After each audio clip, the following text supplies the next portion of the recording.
This is a collection of passages on death from the writings of Alice A. Bailey and the Tibetan master Jwol Kul.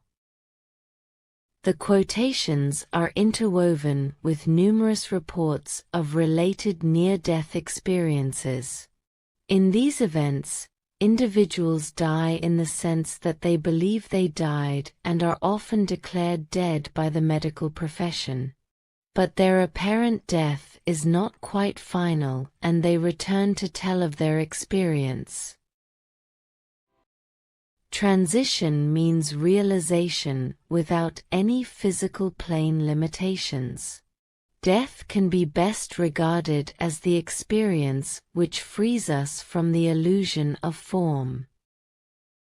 When I was out of my body during my NDE, I was stripped of ego. I was stripped of the limitations of my brain. I was stripped of the limitations of my body. And the light that I was in didn't have any of those limitations either. And so there was enough room for this complete, deep, unconditional, pure love. I had this realization that that is me also, that I am that love, that we human beings, we are that love. Every soul is that love because we are one with that light as well. It's just when we come into our bodies and onto planet Earth, we get that what's perceived as a separation, but the separation, it's just an illusion.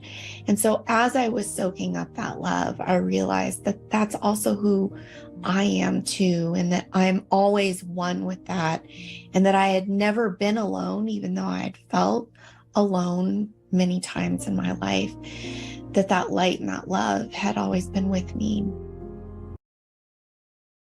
We are conscious one moment on the physical plane, and a moment later we have withdrawn onto another plane and are actively conscious there. I was driving down the road. Another car was coming the other way. We were going through an intersection. At the last minute, he decided to turn left right in front of me. Bam. I think I had enough time to say, oh my God, didn't even get to say turning. Next thing I knew, I was looking down at the top of my car.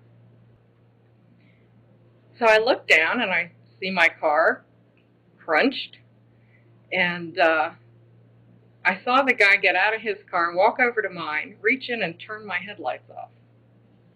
Didn't quite know what that meant until later. And I suddenly lost interest in what was going on down there because I saw this white light over here, which I had heard about, fortunately, and I said, whoa, there's the white light, I'm going. I was put under anesthesia, and that was the last thing that I was aware of until suddenly I was not under anesthesia and out cold. I was in fact very conscious. I was actually up near the corner of the operating room ceiling.